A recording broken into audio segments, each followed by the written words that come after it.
I do question how much Ime loves Marcus as a player, just based off of the responsibility that he kind of gives him.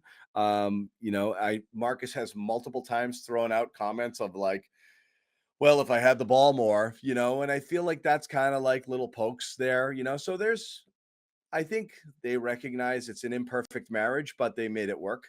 And I think that's the best way I can describe Marcus.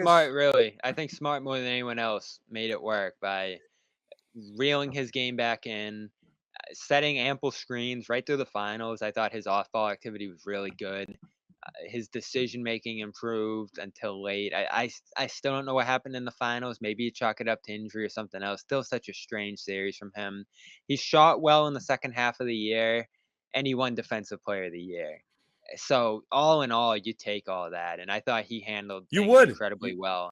He always wants to do a little more. I I still think think he's sometimes best suited as a sixth man and a closer. yeah, I think sometimes the Jays could trust him a little bit more because, again, I think good things happen when he touches the ball. But I think when they get in really stressful situations like the finals, he does try to do a little too much. And everybody's got their flaws. I think that's his. But the good is much better than the bad at this point in his career. So I think people have this thing in their head where this point guard who's this maestro passer comes in and solves everything and he's on the ball all the time and it's like Rondo in '08, and that just isn't the way the league is anymore. It's not the way this team's going to play no No, matter who it is.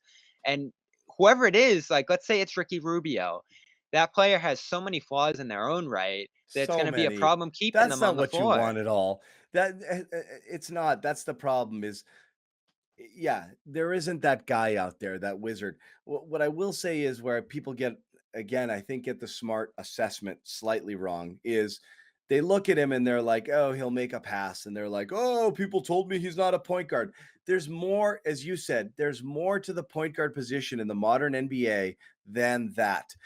It's when we talk, everyone thinks playmaking means only passing. Playmaking means, can you make plays all over the floor with the type of offensive player that you are? And that means get by people off the dribble, get to the basket, get your own things, create shots, pull up, do things where there's gravity around you, that you draw defensive attention and create space for people because they have to worry about all the And even though things you he's can. not great at those things, he thinks the game that way. And so And he thinks sometimes it, his but mind he's takes not over. great at it. Right. He wants to be that guy. He's not that guy. And I think when he tries to be that guy is when he gets into, you know, some of his worst tendencies.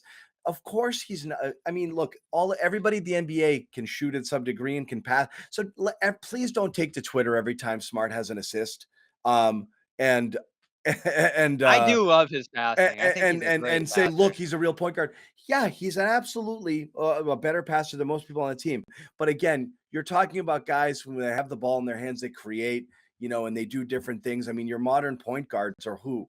Ja, Luca, Trey, Dame. I mean, they're multiple score, they're multiple threat guys. It's not just, you know, oh, they That's only why pass the Tatum has ball. the ball right now. I mean, you're essentially trying to make him one of those guys in a 6'9" frame with length and finishing ability and all the different things that pressure defense from that spot. You just need to improve at the reads and everything else that goes into that side of the game. So Right. even though I know you don't love him being on the ball all the time, I get where they're trying to go with that. I get the whole process that they're looking at here.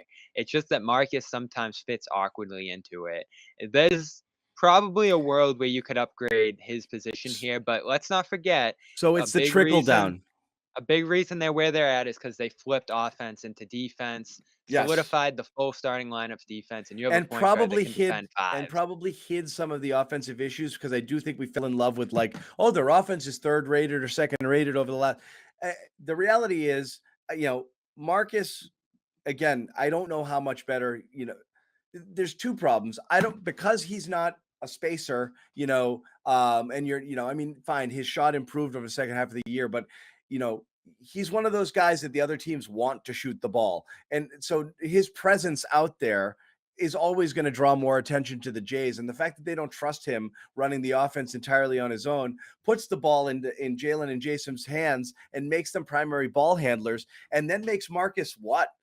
a spacer and a not great shooter, like, it's a weird fit, you know? If That's you where it have gets a awkward with him, and that's what it made White's addition so devastating is because he basically became a worse version of Smart became at a that worse spot. version of that. So now he's not running it. He's not setting up for those guys. The defense isn't paying attention, or not only that, they want the ball to swing to those guys. So they're going to leave them there. They're going to crowd the other That's guys with the always ball in been their hands. Boston's issue, yeah, And, it's and like so every postseason that's run, it where it feels hurts like it you is ends that way, so yeah. you have to look at Smart, not just for the things he does when he does it, but you because he is who he is, and the fact that they won't let him just run the show, it creates a situation where he's the other guy also when he's on the court, which is the guy who doesn't have the ball in his hands, who's really just a spot up shooter when Tatum and Brown have the ball and are trying to create on their own facing double teams and not being great ball handlers or great passers themselves. And it really mucks up, really kind of Yeah. mucks up the engine a little bit. So